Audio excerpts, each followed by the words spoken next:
Muy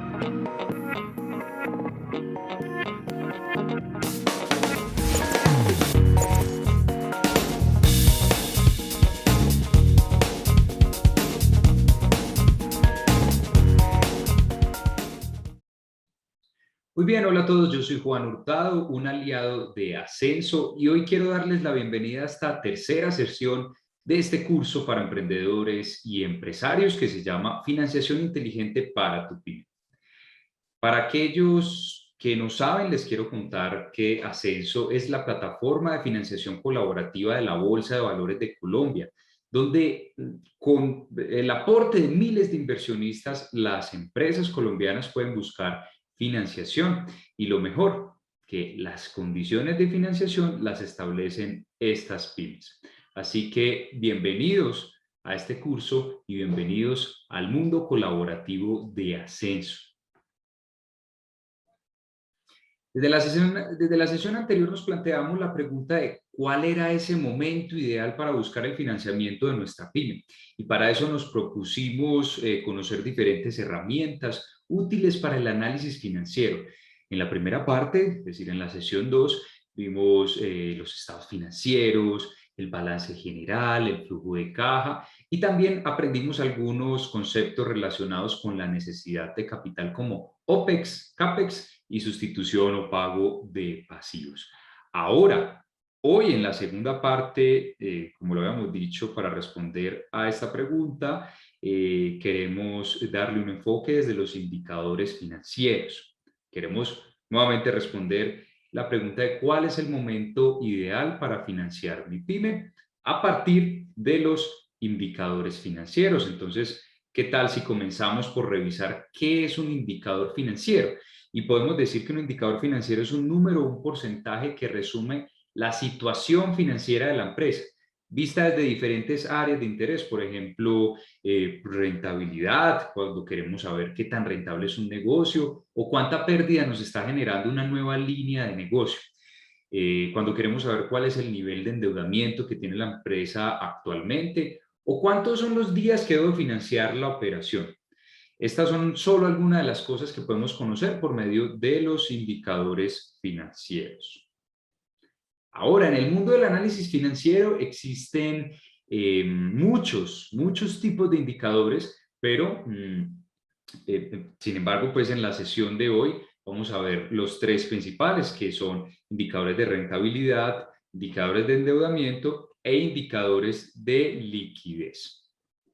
Pero antes de comenzar, ¿qué tal si hacemos un paréntesis de dos conceptos muy importantes que debemos saber y reconocer su diferencia, que son el margen y el ratio o la razón? Estos son dos conceptos que nos van a ser muy útiles para cuando estemos interpretando esa información de los números del negocio. Entonces, para el caso del análisis, podemos decir que los indicadores financieros son fracciones y que cuando el numerador, el número de arriba, es menor al denominador, al número de abajo, vamos a llamarle márgenes y en ocasiones vamos a llamarle niveles. Estos márgenes o niveles también se interpretan como un porcentaje.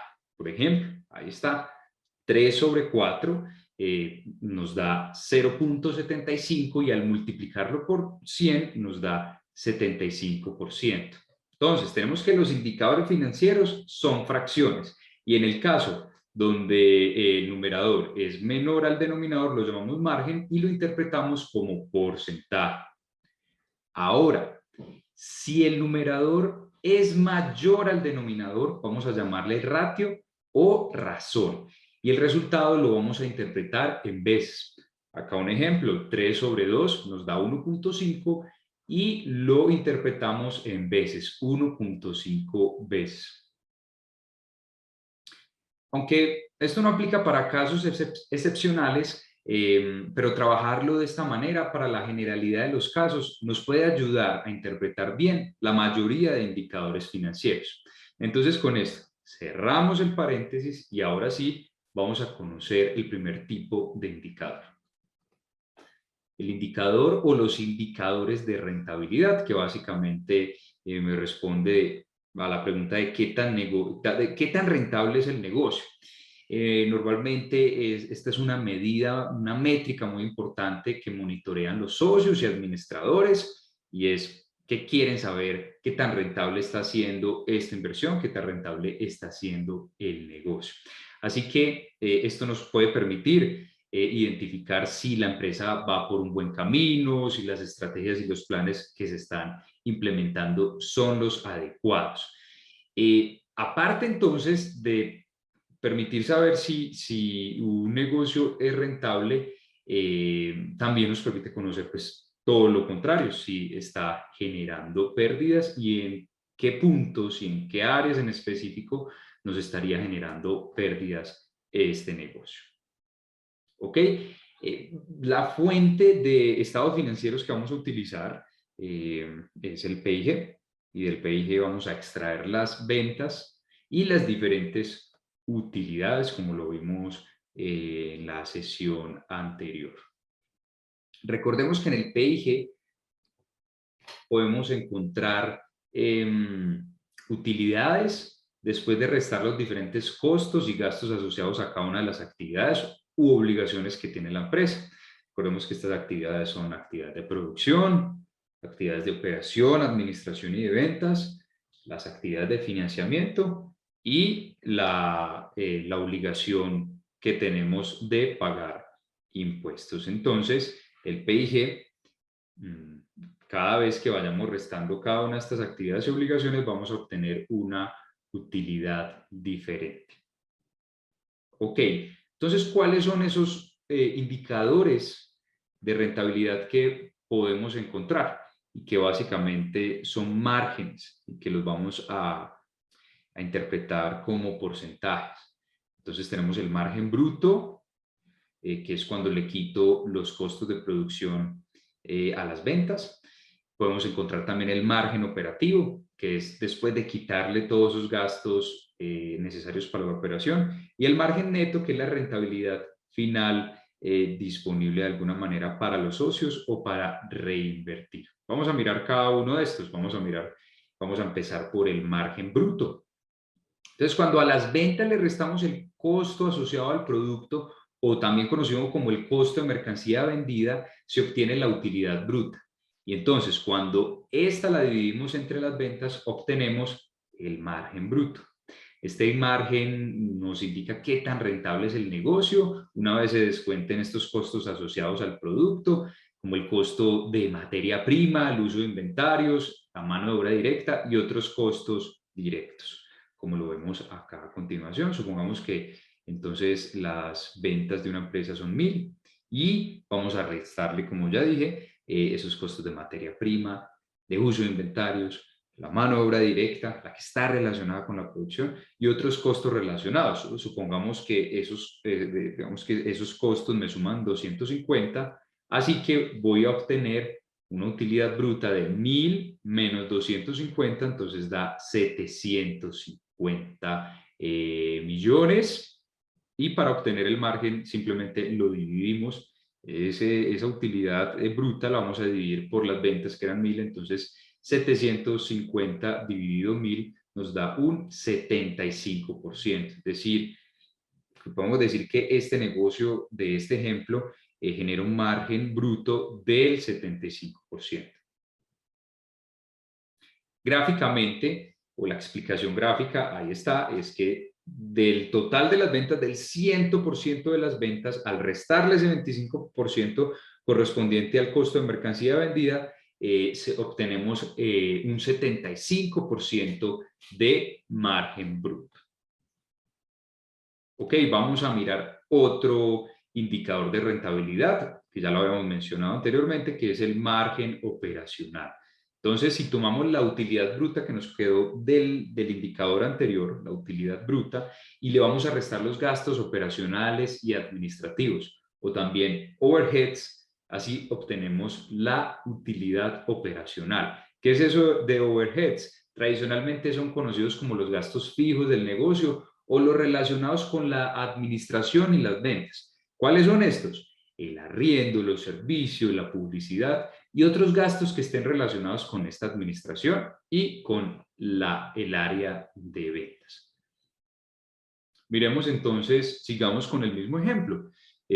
Recordemos que del paso anterior o del indicador anterior habíamos obtenido 750 de utilidad bruta y vamos a restarle todos estos gastos que acabamos de enumerar que supongamos que suman 500. Entonces, si hacemos esa resta, 750 menos 500, obtenemos la utilidad operativa de 250.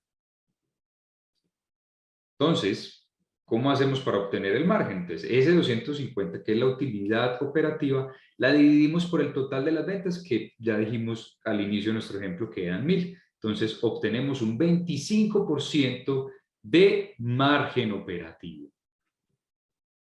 Esta sería la explicación gráfica de lo que llevamos hasta el momento, del 100% de las ventas. Retiramos o restamos un 25% de costo de mercancía vendida, retiramos o restamos un 50% de gastos operativos y así obtenemos el restante 25% como margen de utilidad o margen operativo. El tercer indicador de rentabilidad entonces es el margen neto y para obtener el margen neto realizamos la utilidad operacional que nos había quedado del paso anterior o del indicador anterior y le restamos el costo de financiamiento y otros gastos. Acá, como muy bien lo dijimos en una sesión anterior, puede ser opcional que sumemos o sumemos otros gastos que no, que sumemos otros ingresos que no tengan que ver con la operación y también que restemos otros gastos que no tengan que ver con la operación. Digamos que también habría que quitar la obligación de impuestos, habría que quitar el pago o lo correspondiente al pago de, el impuesto de renta. Y una vez quitemos todo esto que acabamos de enumerar, ahí sí vamos a obtener la utilidad neta, que la dividimos por las ventas y así obtenemos el margen neto. Entonces, el margen neto indica qué tan rentable es el negocio para los socios después de quitar todos estos costos, gastos y obligaciones que acabo de mencionar. Siguiendo con el ejemplo, entonces, tomamos la utilidad operativa de 250 y al sumar los costos financieros, los impuestos y otros, supongamos que esto suma 145. Entonces, ¿de cuánto será esta utilidad neta? Va a ser de 105. Y para obtener el margen neto, tomamos este 105 y lo dividimos por el nivel de ventas que habíamos dicho desde un inicio de nuestro ejemplo, que eran 1000, y así obtenemos 10.5% de margen neto. Esta entonces es la culminación de la explicación gráfica de nuestros márgenes de rentabilidad. Entonces, estos márgenes de rentabilidad de la empresa se deberán comparar y monitorear con los resultados de periodos anteriores, también con los resultados comparativos del sector, digamos, de otras empresas con similares condiciones que pertenezcan al mismo sector económico y pues también lo puedo comparar con la competencia. El estudio de indicadores y márgenes de rentabilidad nos puede ser muy útil, no solo para saber si el negocio está siendo rentable y vale la pena continuarlo, sino también para identificar diferentes oportunidades y diferentes escenarios, tales como oportunidades de escalabilidad. Puede ser una opción, se puede dar una opción muy atractiva en el que un negocio sea rentable y pueda expandirse y crecer. También podemos encontrar por medio de estos indicadores cuáles son esas oportunidades de mejora para saber cuáles son las actividades y las obligaciones que pueden ser más eficientes para la mejora de la rentabilidad. Y una tercera función de estos indicadores de rentabilidad puede ser para evaluar posibilidades de financiamiento. A partir de tener claros los niveles de rentabilidad de la empresa, se puede realizar un estudio objetivo sobre estos costos de financiación y las nuevas oportunidades que pudiera tener para mi pyme sobre un proceso de financiamiento. Ahora, desde el punto de vista de los riesgos financieros, es importante conocer muy bien cuáles son las actividades operativas que podrían generar algún tipo de pérdida en caso de fallar la operación de la empresa. Y si esto sucede, si este riesgo se da, si esta actividad falla en nuestra empresa, pues que de esta manera podamos crear planes de contingencia, bien sea para disminuir la probabilidad de ocurrencia de este evento o bien sea para disminuir sobre todo el impacto de cuando esta eventualidad ocurra. Los riesgos operativos varían mucho de acuerdo a la actividad económica del negocio, pero en términos generales pueden ser, por ejemplo, fallas y reprocesos en la operación, desperdicios, ataques cibernéticos, apagones en la planta de producción, incendios, enfermedad o incapacidad masiva de los colaboradores, entre muchas otras. Y otro de los riesgos latentes a los que se puede enfrentar la pyme en esta situación son las variaciones desfavorables tanto en la tasa de cambio como en el aumento en las tasas de interés. Es importante aclarar en este punto que este riesgo no aplica en una plataforma como Ascenso. ¿Por qué? Porque la tasa la tasa de interés se define desde un inicio de la campaña y este no va a cambiar durante digamos, el periodo de financiación. Y por supuesto, la financiación se da a través de Ascenso, se da en pesos colombianos, en moneda local para Colombia. Un último indicador o un indicador adicional dentro de los indicadores de rentabilidad está el famoso EBITDA. El EBITDA en inglés es Earnings Before Interest, Taxes, Depreciation and Amortization. Mientras que en español esto significa que es la utilidad antes de restar intereses financieros, impuestos, depreciaciones y amortizaciones. Entonces, el EBITDA es otro indicador muy importante en el análisis de rentabilidad. Indica qué tan viable puede ser el negocio sin tener en cuenta la financiación, los impuestos y otros gastos contables. Este indicador es muy similar a la utilidad operacional, con la diferencia en que a este EBITDA se le agregan depreciaciones y amortizaciones. Esto con el fin de evitar restarle gastos contables que no representen una salida real y efectiva de dinero en el negocio. Entonces, hasta acá llevamos indicadores de rentabilidad, el margen bruto, el margen operativo, el margen neto y el indicador EBITDA. Ahora, como lo dijimos desde un inicio, otro tipo de indicadores que vamos a tratar hoy son los indicadores de endeudamiento. Nosotros sabemos que una de las maneras que pueden utilizar las empresas para crecer es por medio de la financiación. Sin embargo, existen niveles de endeudamiento que es prudente no sobrepasar. Y es prudente no sobrepasar para no poner en riesgo las finanzas de la empresa. Precisamente los indicadores de endeudamiento permiten encontrar si existe la oportunidad o no de adquirir nueva financiación para seguir creciendo.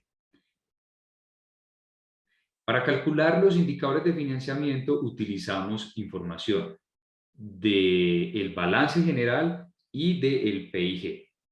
Digamos que vamos a utilizar información del balance general y el estado de resultados o el PIG para hallar los indicadores de endeudamiento, y vamos a utilizar información como pasivos, activos, los gastos de intereses, la deuda financiera y el EBITDA. ¿Cuáles son esos indicadores de endeudamiento? Está la estructura de capital o nivel de endeudamiento, la cobertura de intereses y el tercero es la relación deuda-EBITDA. Vamos a mirar cada uno de estos. Entonces, comencemos por la estructura de capital o simplemente el nivel de endeudamiento. Este indicador muestra cuál es el porcentaje de los activos que se está financiando con terceros. O en otras palabras, indica cuál es el porcentaje de los activos que está comprometido en la financiación. Muy bien.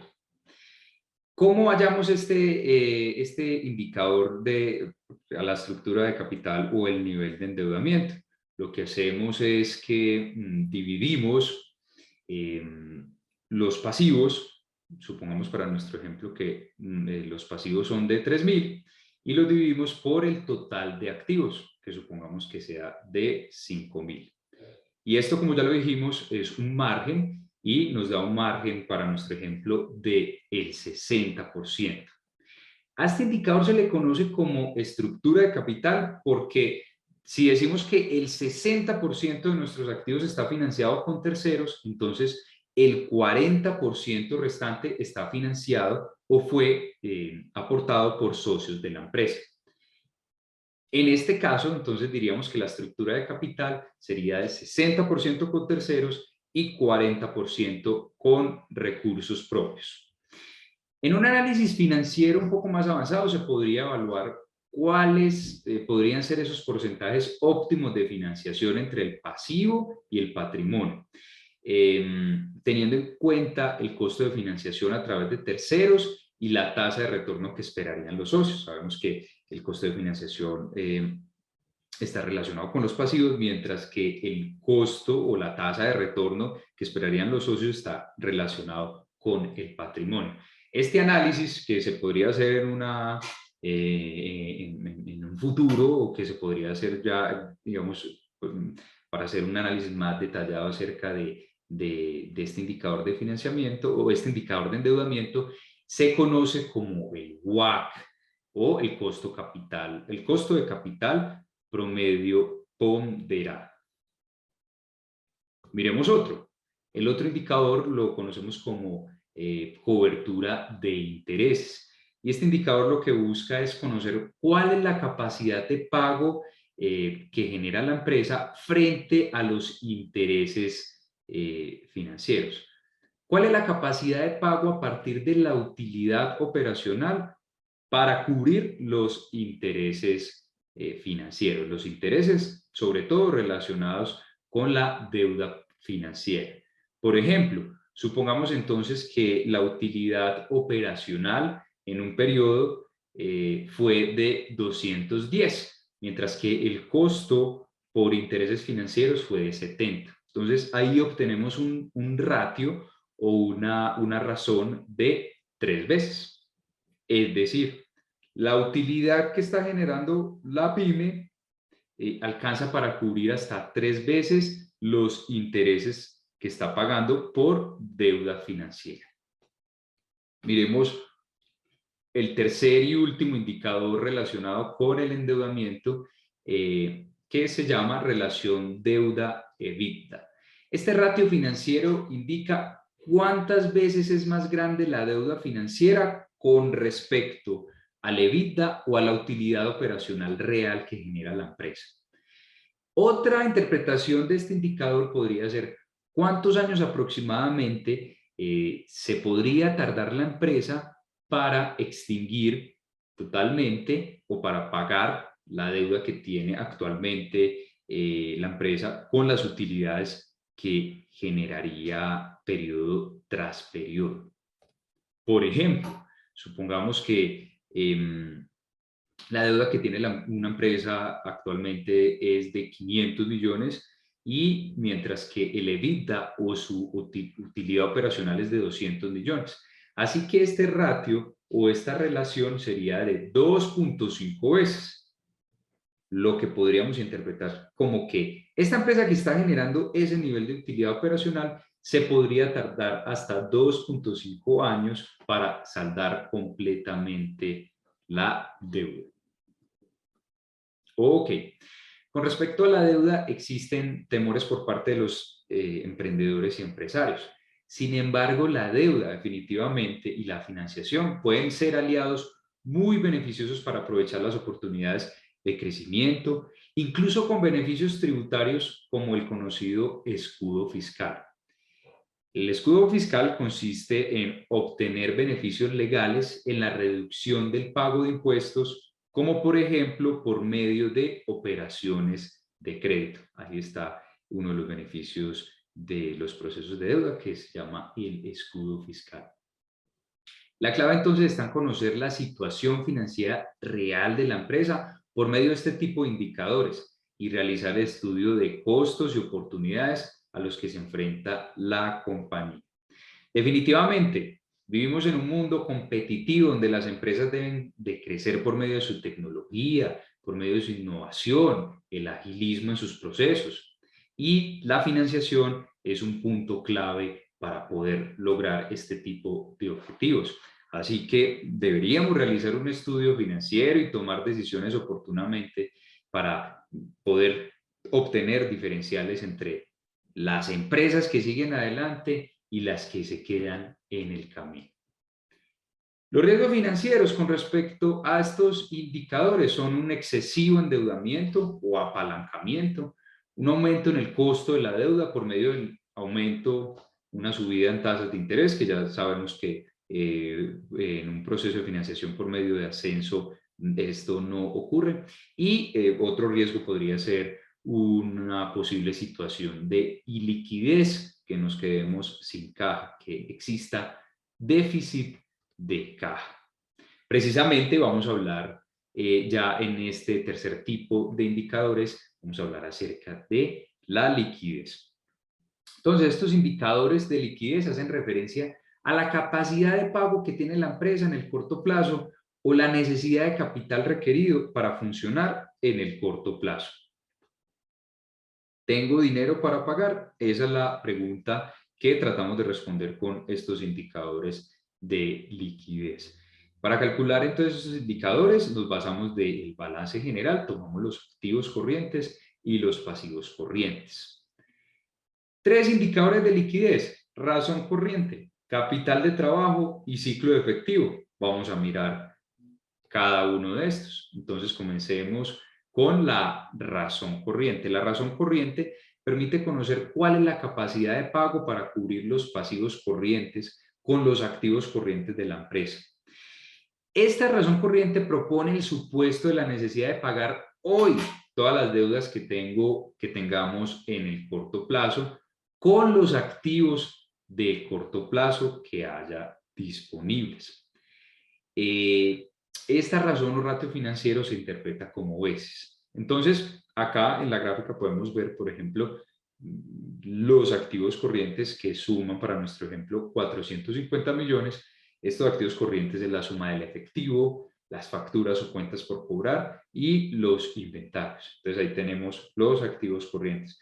¿Cuántas veces esos activos corrientes son los pasivos corrientes? Que los pasivos corrientes pueden ser las obligaciones que tengo con proveedores en el corto plazo y las obligaciones financieras, los créditos que debo de pagar en el corto plazo. Supongamos que esos pasivos corrientes entonces suman 150 millones. Entonces, ¿cuál es la razón corriente? Es la división entre los activos corrientes, 450, y los pasivos corrientes, 150. Y eso me arroja un ratio o una razón de 3 veces. Es decir, ¿cómo interpretamos esta razón corriente? La interpretamos de la siguiente manera. Esta empresa tiene digamos que podría pagar hoy hasta 3 veces sus pasivos corrientes con los activos corrientes que tendría el día de hoy disponible. Para hacer un análisis más objetivo de este indicador, se recomienda mirar la rotación y las temporalidades de cada uno de los activos corrientes. Ok. El segundo indicador de liquidez, que es muy popular en el mundo financiero, es el capital de trabajo. Entonces, mientras que en el indicador anterior se hacía una división entre activos corrientes y pasivos corrientes, en el capital de trabajo se realiza una resta. A los activos corrientes se le resta los pasivos corrientes. Y este indicador entonces hace referencia al capital de trabajo disponible o requerido para cubrir la operación de la empresa. Entonces, con los datos del ejemplo anterior, al sumar efectivo, facturas e inventarios, ya sabemos que nos daba 450 millones y mientras que los pasivos corrientes nos daba 150. Entonces, si efectuamos esta resta, nuestro capital de trabajo sería de 300 millones. Esos 300 millones entonces podrían estar disponibles para cubrir la operación de la empresa. Ahora, para realizar un análisis más acertado de liquidez, se suele utilizar el capital de trabajo neto operativo, que se diferencia con el capital de trabajo que acabamos de ver, porque en los activos corrientes no se tiene en cuenta el dinero en efectivo. Entonces, la fórmula para el capital de trabajo neto operativo sería cuentas por cobrar más inventarios menos cuentas por pagar. Muy bien. Y el tercer y último indicador de liquidez que vamos a trabajar se conoce como el ciclo efectivo o el ciclo de caja.